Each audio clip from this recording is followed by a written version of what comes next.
ರಂಜಿನಿ ರಾಘವನ್ ಅವರು ಕಿರುತೆರೆ ಹಾಗೂ ಹಿರಿತೆರೆ ಎರಡರಲ್ಲೂ ತಮ್ಮ ನಟನೆಯ ಮೂಲಕ ಎಲ್ಲರ ಮನಗೆದ್ದಿರುವ ನಟಿ. ಪುಟ್ಟಗೌರಿ ಮದುವೆ ಧಾರಾವಾಹಿ ಮೂಲಕ ಎಲ್ಲರ ಮನೆಮಗಳಾಗಿರುವ ರಂಜಿನಿ ಅವರು ಇದಾದ ಮೇಲೆ ಹಿರಿತೆರೆಯಲ್ಲಿ ರಾಜಹಂಸ, ರಾತ್ರಿ ಕರ್ಫ್ಯೂ, ಕಾಂಗರು ಸಿನಿಮಾದಲ್ಲಿನ ತಮ್ಮ ನಟನೆಗೆ ಸೈ ಎನಿಸಿಕೊಂಡಿದ್ದಾರೆ.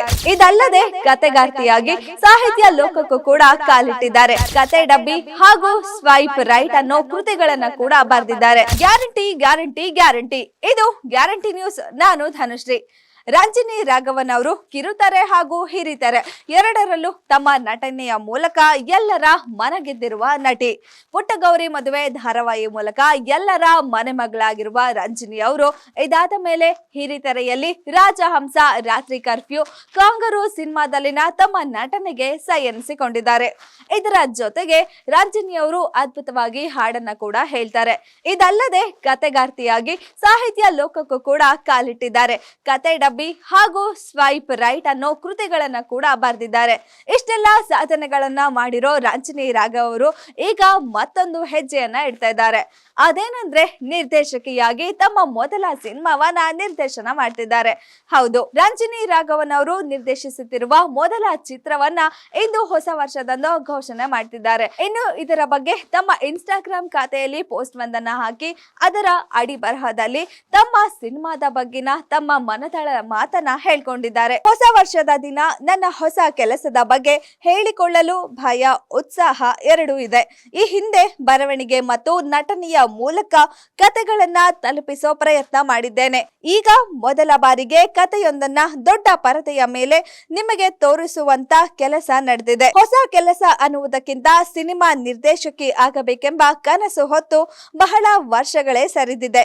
ಈ ಕತೆ ಹುಟ್ಟಿ 2 ವರ್ಷಗಳಾಗಿವೆ. 1.5 ವರ್ಷದಿಂದ ಇದರ ಚಿತ್ರಕಥೆಯನ್ನ ಬರೆದು ತಿದ್ದಿದ್ದೇನೆ. ಚಿತ್ರರಂಗದ ಹಲವಾರು ಜನರ ಸಹಾಯ ಪ್ರೋತ್ಸಾಹದಿಂದ ನಮ್ಮ ನಿರ್ಮಾಪಕರಾದ ಡಾಕ್ಟರ್ ಆನಂದ್ ಮತ್ತು ರಾಮಕೃಷ್ಣ ಸುಬ್ರಹ್ಮಣ್ಯಂ ಅವರ ಸಹಕಾರದಿಂದ ನಮ್ಮ ಸಿನಿಮಾ ಬಗ್ಗೆ ಮಾತನಾಡುವ ಧೈರ್ಯ ಬಂದಿದೆ. ಈ ಪಯಣದಲ್ಲಿ ಮುಖ್ಯವಾಗಿ ನನಗೆ ಶಕ್ತಿಯಾಗಿರುವವರು ಇಸೈಜ್ಞಾನಿ ಇಳಿಯರಾಜ ಸರ್. 1000ಕ್ಕೂ ಹೆಚ್ಚು ಚಿತ್ರಕ್ಕೆ ಸಂಗೀತ ನೀಡಿರುವವರು ನನ್ನ ಕಥೆಯನ್ನ ಮೆಚ್ಚಿ ಜೊತೆಗೆ ನಿಂತಿದ್ದಾರೆ.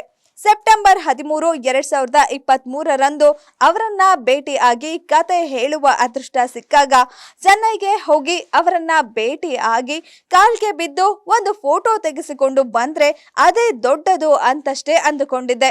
ಆದರೆ ಅವರು ಕನ್ನಡದಲ್ಲಿ ಕತೆ ಹೇಳಮ್ಮ, ಕನ್ನಡ ನನಗೆ ಚೆನ್ನಾಗೇ ಬರುತ್ತೆ, ಕೊಲ್ಲೂರು ಮೂಕಾಂಬಿಕೆ ನನ್ನವ್ವ ಎಂದು ಮಾತು ಶುರು ಮಾಡಿದವರು 3 ದಿನದಲ್ಲಿ ಕತೆ ನನ್ನ ಮನಸ್ಸಿಗೆ ಬಹಳ ಹತ್ತಿರವಾಗಿದೆ ಎಂದು ತಿಳಿಸಿ ನಮ್ಮ ಸಿನಿಮಾದ ಭಾಗವಾಗಿ ಇವತ್ತಿಗೆ ಇಳಿಯರಾಜ ಸರ್ ನಮಗೆ 1 ಕಾಲ್ ಅವೇ ಅನ್ನೋ ಜಂಬ ಹುಟ್ಟಿಸಿದ್ದಾರೆ.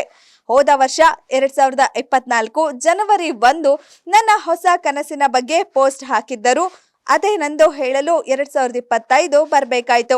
ಸಿನಿಮಾ ಮಾಡುವಾಗ ಎಲ್ಲವೂ ಅಂದುಕೊಂಡಂತೆ ನಡೆಯುವುದಿಲ್ಲ ಅನ್ನುವುದು ಇಲ್ಲಿಯ ತನಕ ಕಲಿತ ಪಾಠವಾದರೂ ಒಳ್ಳೆಯ ಸಿನಿಮಾ ಆಗಲು ಅದಕ್ಕೇನು ಬೇಕೋ ಅದೇ ಪಡೆದುಕೊಳ್ಳುತ್ತದೆ ಅನ್ನೋ ನಂಬಿಕೆಯು ಅಚಲವಾಗಿದೆ. ಕನ್ನಡಿಗರ ಆಶೀರ್ವಾದ, ಸಹಕಾರವನ್ನ ಬೇಡುತ್ತಾ ಮುನ್ನಡೆಯುತ್ತಿದ್ದೇನೆ ಎಂದು ತಮ್ಮ ಸಿನಿಮಾದ ಬಗ್ಗೆ ಬರೆದುಕೊಂಡಿದ್ದಾರೆ.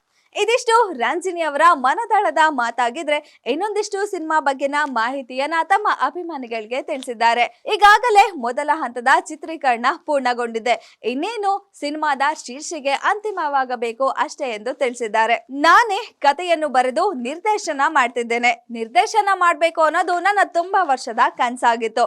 2 ಕೃತಿಗಳನ್ನ ಬರೆದ ಮೇಲೆ ನನ್ನೊಳಗಿರುವ ಕತೆಗಾರ್ತಿಯನ್ನ ನಾನು ಕಂಡುಕೊಂಡೆ.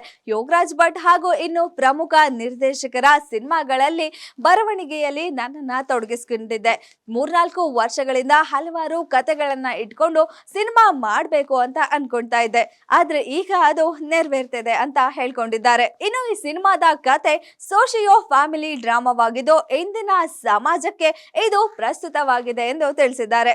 ಜೊತೆಗೆ ಇಳಿಯರಾಜ ಅವರು ಕೂಡ ಕತೆ ಕೇಳಿ ಇಷ್ಟಪಟ್ಟು ನಮ್ಮ ಸಿನಿಮಾಗೆ ಸಂಗೀತ ಮಾಡಲು ಒಪ್ಕೊಂಡಿದ್ದು, ನನ್ನ ಮೊದಲ ಹೆಜ್ಜೆಗೆ ನನ್ನ ಜೊತೆಯಾಗಿ ನಿಂತಿದ್ದು ನನ್ನ ಪುಣ್ಯ ಅಂತ ಹೇಳ್ಕೊಂಡಿದ್ದಾರೆ. ಇನ್ನು ಈ ಸಿನಿಮಾದಲ್ಲಿ 4 ಹಾಡುಗಳಿವೆ. ಚಿತ್ರೀಕರಣ ಆರಂಭವಾಗಬೇಕಿದೆ. ಜೊತೆಗೆ ನಾನು ಸಿನಿಮಾದಲ್ಲಿ ನಟನೆ ಮಾಡ್ಬೇಕೋ ಬೇಡವೋ ಅನ್ನೋದು ಚರ್ಚೆ ಆಗ್ತಿದೆ ಅಂತ ಸಿನಿಮಾದ ಬಗ್ಗೆ ಹೇಳ್ಕೊಂಡಿದ್ದಾರೆ. ಒಟ್ಟಿನಲ್ಲಿ ನಟಿಯಾಗಿ, ಹಾಡುಗಾತಿಯಾಗಿ, ಸಾಹಿತಿಯಾಗಿರುವ ರಂಜಿನಿ ರಾಘವನ್ ಅವರು ಈಗ ನಿರ್ದೇಶಕಿಯಾಗಿ ಹೊಸ ಹೆಜ್ಜೆಯನ್ನ ಇಡ್ತಾ ಇದ್ದಾರೆ. ಜೊತೆಗೆ ಇಳಿಯರಾಜ ಅವರು ಬಹಳ ವರ್ಷಗಳ ನಂತರ ಕನ್ನಡದ ಸಿನಿಮಾಗೆ ಸಂಗೀತವನ್ನ ನೀಡ್ತಾ ಇದ್ದಾರೆ. ಅಷ್ಟು ಸುಲಭವಾಗಿ ಅವರು ಸಿನಿಮಾಗಳನ್ನ ಒಪ್ಕೊಳ್ಳಲ್ಲ. ಅವರ ಸಿನಿಮಾದ ಆಯ್ಕೆಯೇ ತುಂಬಾ ವಿಶೇಷವಾಗಿರುತ್ತೆ.